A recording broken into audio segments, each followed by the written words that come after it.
Bonjour, je suis Aurélie Clémenté-Ruiz, directrice du Musée de l'Homme. Un jour, on m'a dit que ma vie familiale et personnelle ne serait pas compatible avec un poste à responsabilité. Ça peut pas être moi, ça doit être un homme. On est tous des êtres hybrides. On m'a dit que derrière ma réussite, il y avait forcément un homme. Il faut vraiment que les femmes comprennent que si elles ont envie, elles peuvent le faire. Bonjour à tous et bienvenue sur le podcast On m'a dit, le podcast qui déconstruit les préjugés. Pour ce premier épisode, j'invite Aurélie Clémenté-Ruiz, directrice du Musée de l'Homme. Bonjour Aurélie. Bonjour. Alors dans quel contexte on t'a sorti cette phrase ?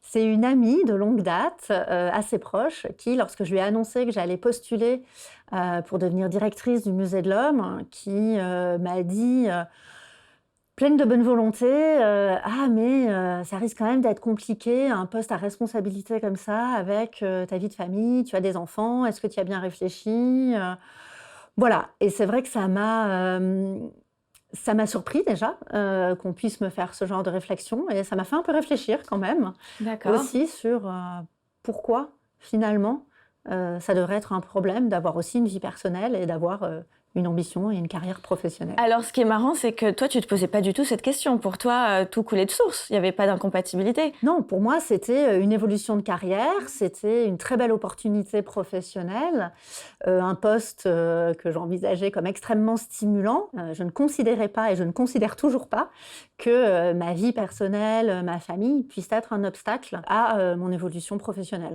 Aurélie, à cette époque, tu as combien d'enfants ? Alors, j'ai 2 enfants. Ok. Voilà, qui sont petits, effectivement. Encore une fois, comme plein de femmes dans le monde qui travaillent aussi. J'ai un mari, enfin voilà, c'est une vie de famille, on va dire, classique. Même si j'avais bien conscience que un poste comme ça exige parfois des horaires, une présence. Encore une fois, pour moi, rien n'est insurmontable si on s'organise un minimum, en fait. Alors, tu m'as dit que cette phrase t'a quand même fait réfléchir. Elle t'a fait réfléchir à quoi ? Ça m'a fait réfléchir en me disant déjà, si j'avais été un homme, je pense qu'on ne m'aurait jamais dit ce genre de choses. Donc ça m'a quand même questionnée sur le fait de dire, en tant que femme, on m'essentialise énormément en tant que mère. Et moi, j'ai toujours du mal avec l'essentialisation des personnes parce que pour moi, on ne peut pas se définir à travers un mot ou un aspect. On est tous des êtres hybrides. Je suis une mère, une épouse, une directrice de musée, mais je suis plein d'autres choses en fait. Et j'ai beaucoup de mal à être enfermée dans une case. Ça, c'est quelque chose que j'ai toujours refusé. Et quand on m'assigne là-dedans, ça me touche toujours beaucoup. Enfin, j'ai vraiment beaucoup de mal. Donc je trouve que ça, c'est vraiment un danger en fait aujourd'hui pour les femmes, de toujours leur rappeler ça. Je pense qu'on le sait, on n'a pas besoin de nous le dire. Alors, ça t'a fait réfléchir, mais au final, tu t'es dit, écoute, non, il n'y a pas de raison que ça vienne remettre en question le choix de ce poste à haute responsabilité. Est-ce que tu as échangé cette réflexion avec ton mari à l'époque ? Oui, je lui en ai parlé. Lui-même a été un peu surpris. Ok. En disant, ah bon, ok, c'est étrange quand même de dire ça. Sachant que voilà, lui m'a toujours soutenue, au contraire, dans ma carrière professionnelle et que on s'occupe de nos enfants ensemble et que justement il n'y a pas de rôle assigné sur les enfants d'un côté, la carrière professionnelle de l'autre. Et je pense que ça, dans un équilibre de couple, c'est extrêmement important aussi pour pouvoir s'épanouir professionnellement. C'est quoi le succès de cet équilibre au final ? C'est vraiment que les deux, hommes, époux et épouses, puissent trouver ce terrain d'entente, ou est-ce qu'il y a quand même des concessions peut-être à faire de temps en temps, peut-être du côté d'une femme ou de l'homme aussi, hein ? Comment on trouve cet équilibre ? C'est un peu tout ça en fait, forcément. C'est surtout dans le dialogue et la communication, c'est être clair avec nos envies personnelles et comment on a envie de faire évoluer sa vie personnelle avec ces envies-là. Donc forcément, parfois c'est des compromis, mais je pense que c'est surtout beaucoup de dialogue pour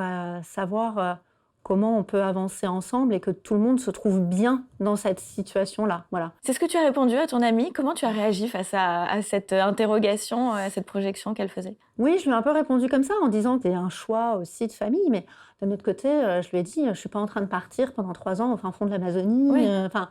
Voilà, restons mesurés. C'est un travail important avec des responsabilités, mais ça ne reste qu'un travail aussi. Donc il faut aussi savoir prendre du recul par rapport à ça. Moi, j'ai la chance d'avoir une équipe de professionnels qui m'entourent, sur laquelle je peux m'appuyer. Et je crois que c'est ça aussi, savoir diriger Et ce qui est essentiel, c'est pouvoir s'appuyer sur des compétences en interne. Je ne fais pas tout. Je suis le capitaine du navire, voilà. Mais en tout cas, c'est arriver à intégrer ce poste à responsabilité avec toutes les personnes avec qui je travaille, que chacun soit à sa place, que chacun soit dans son rôle, et du coup, arriver aussi à trouver un équilibre entre cette vie professionnelle et cette vie personnelle. Et j'imagine que de la même façon que tu te l'appliques pour toi-même, tu l'appliques à à tes équipes, aux femmes qui, elles, si elles ont des enfants ou pas, tu ne vas pas leur dire bon, ça peut être un peu compliqué avec des enfants, donc tu ne vas pas répéter ce schéma. Comment aujourd'hui on peut peut-être ouvrir un peu plus les consciences de certaines femmes ou hommes, et surtout ces femmes qui osent poser encore cette question, de leur dire arrêtons de s'imaginer que c'est incompatible. C'est compliqué. Alors, je pense que les mentalités évoluent, mais c'est vrai que moi, j'ai eu beaucoup de jeunes femmes dans mes équipes où j'ai entendu à plusieurs reprises dire « Ah, j'aimerais bien avoir un bébé, mais bon, là, c'est pas le moment. » Et dans ces cas-là, je disais « Mais en fait, c'est jamais le bon moment, donc tu as envie, vas-y. » Enfin, il n'y a pas de bon moment, par exemple, pour tomber enceinte. Si on a envie, on le fait. Et après, on s'adapte. Et c'est très bien. Enfin, je pense qu'il faut pas, faut arrêter aussi encore une fois, de se mettre des barrières soi-même. Ouais. Moi là-dessus, je suis très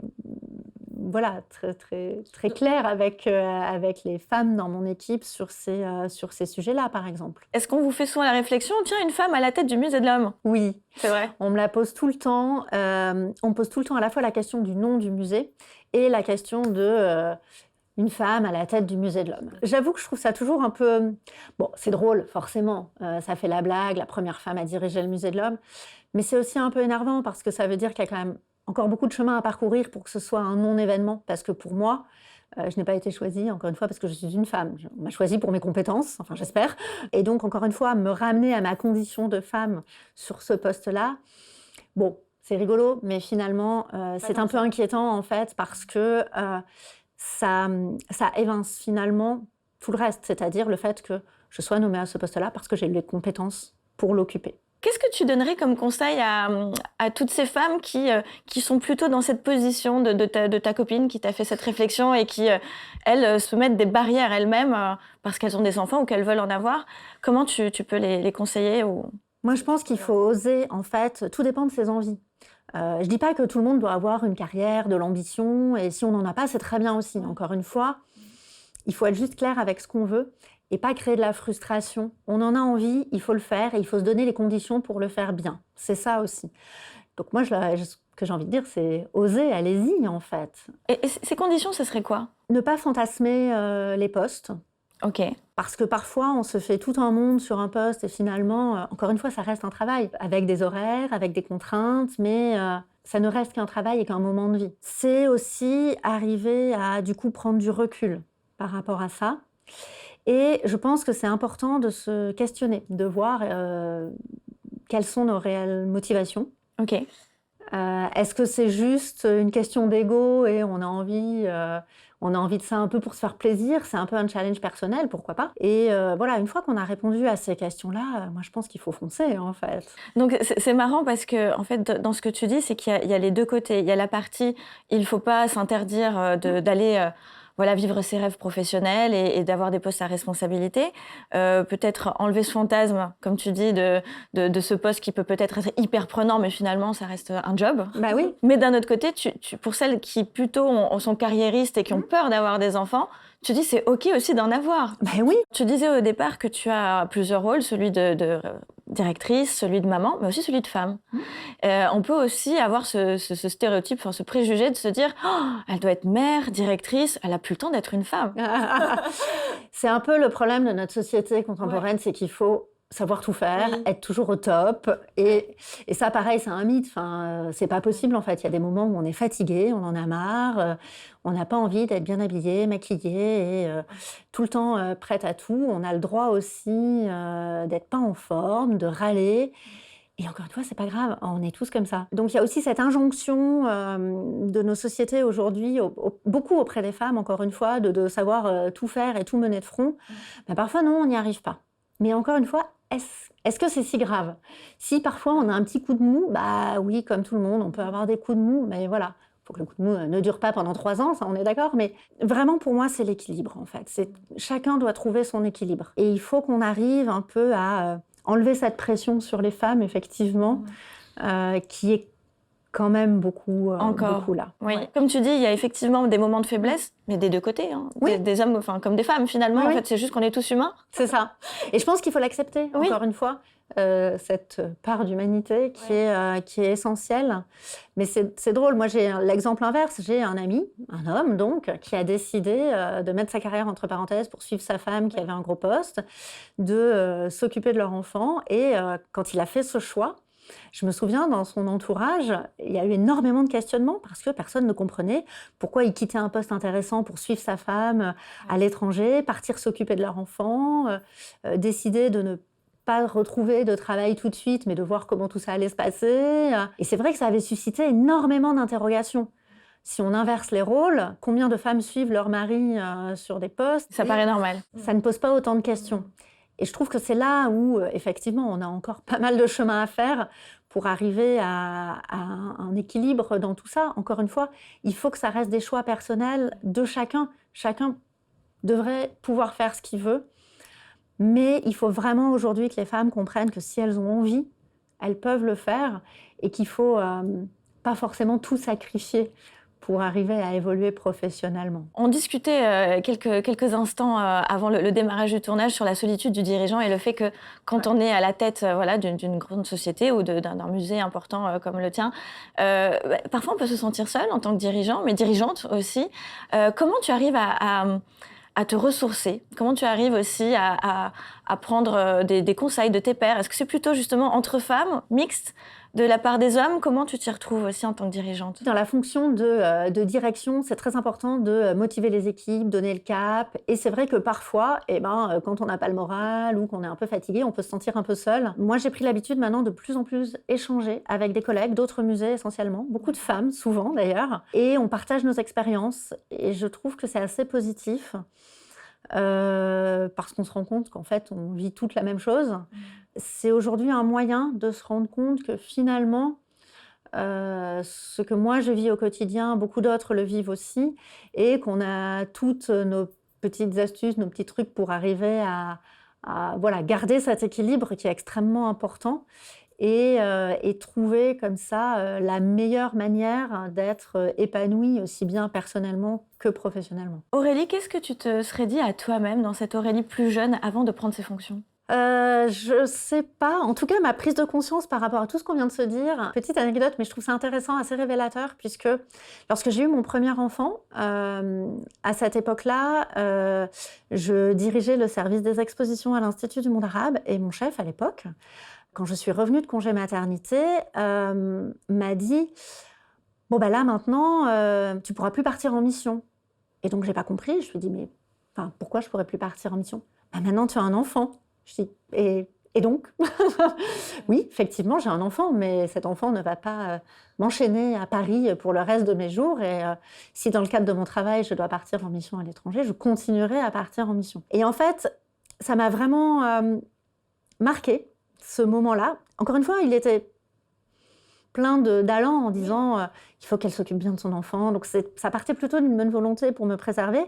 Et j'ai trouvé ça, alors un peu paternaliste, c'est sûr, mais je me suis dit, bon, il y a quand même beaucoup de chemin à faire avant que finalement cette question du personnel ne rentre pas forcément en ligne de compte dans ma carrière professionnelle. Finalement, c'est à ce moment-là je me suis dit qu'il n'était pas question que je sacrifie ma carrière professionnelle pour ma vie personnelle et inversement. Et c'est très important de dire ça aussi, que je ne sacrifierais pas non plus ma vie personnelle pour ma carrière professionnelle, mais qu'il fallait que j'arrive à trouver le meilleur équilibre possible pour mener de front ces deux aspects-là qui m'importaient énormément et qui m'importent toujours énormément. Ok, donc c'est Aurélie finalement qui a fait les bons choix.